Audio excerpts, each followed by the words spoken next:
to my YouTube channel. And today is day 4 of covering the robotics, and it is a phase 2. And the today's topic is bridging the simulation to the real gap of robot sensors. So, you boot up a Gazebo, load your quadruped model, and run your control code. The robot executes a perfectly mathematical precise walking gait across the digital grid. You take that exact same code and deploy it to your physical hardware.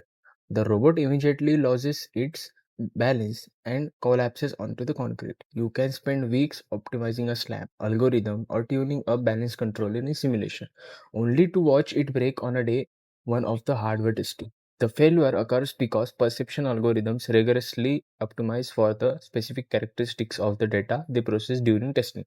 This split screen graph illustrates the discrepancies. Simulation act as a mathematical oracle, providing a ground truth with a zero variance shown by a perfectly straight line on the left. And an extended Kalman filter trained on this data will tighten its covariance matrices and set scan matching threshold optimized entire for this pristine zero noise environment. Real physics sensors are biased, bandwidth, limited approximation of a reality. Bridging the gap between software and hardware requires explicitly modeling this exact degradation. So, in order to starting with a perfect noise-free simulated data ensures the robot is entirely unprepared for the physical world. This diagram highlights the inertial measurement unit or IMU at the center of the quadruped. This single component provides the pitch, roll, and angular velocity data required by the balance controller.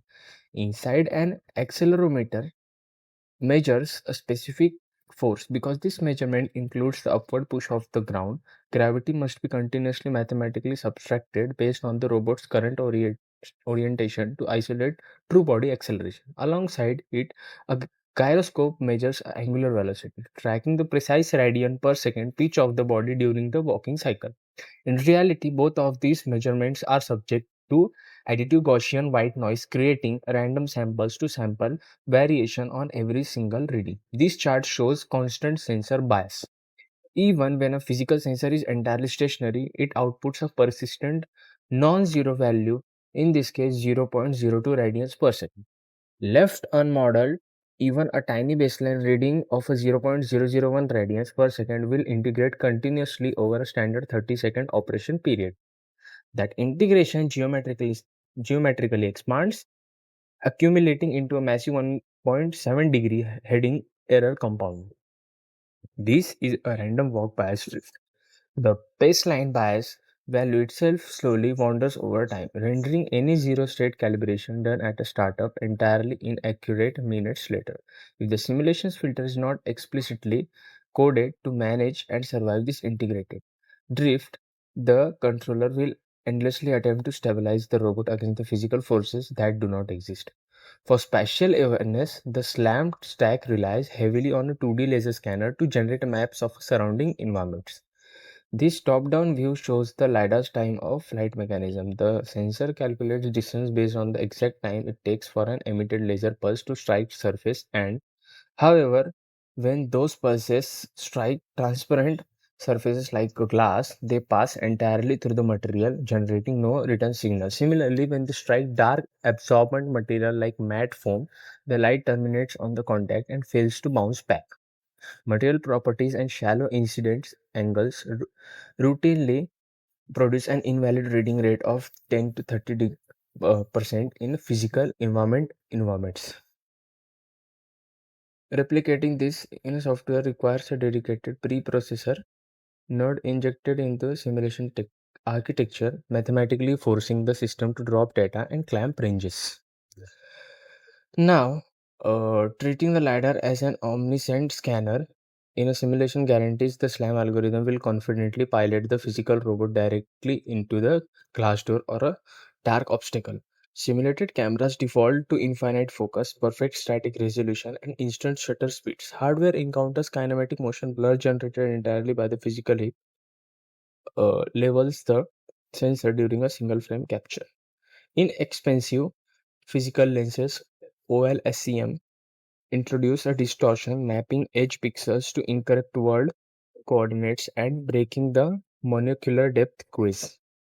The software expects if the training data is resolution differs from the hardware output resolution, the algorithm will generate a degraded, inaccurate bounding boxes around the targets. Visual perception algorithms must be trained on mathematically degraded, heavily distorted simulated images in order to recognize actual object in the physical world. Foot contact sensors are frequently omitted from the simulation despite being the most critical data source for the calculating the quadruped stance phase.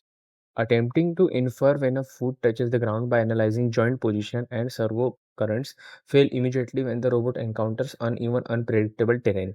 This flowchart details the underlying infrastructure governing all the sensor, the sequential sampling chain, and its varying update rates. The strict architectural rule applies here.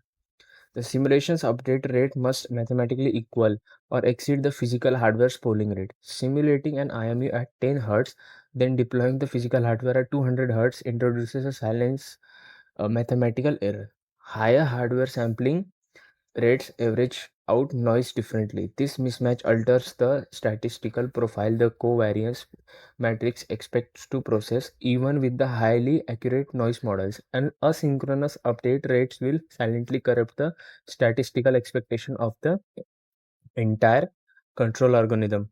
The realistic sensor model requires coding of all this constant bias drift in the IMU, drops raycast in the LiDAR motion, but this mathematical degradation. Returning to the simulation, the algorithms are now fed these deliberately corrupted data streams. The environment glitches and drops data continuously. These control algorithms are now forced to mathematically survive this statistical chaos in a software, adapting to the variants instead of relying on a perfect ground truth.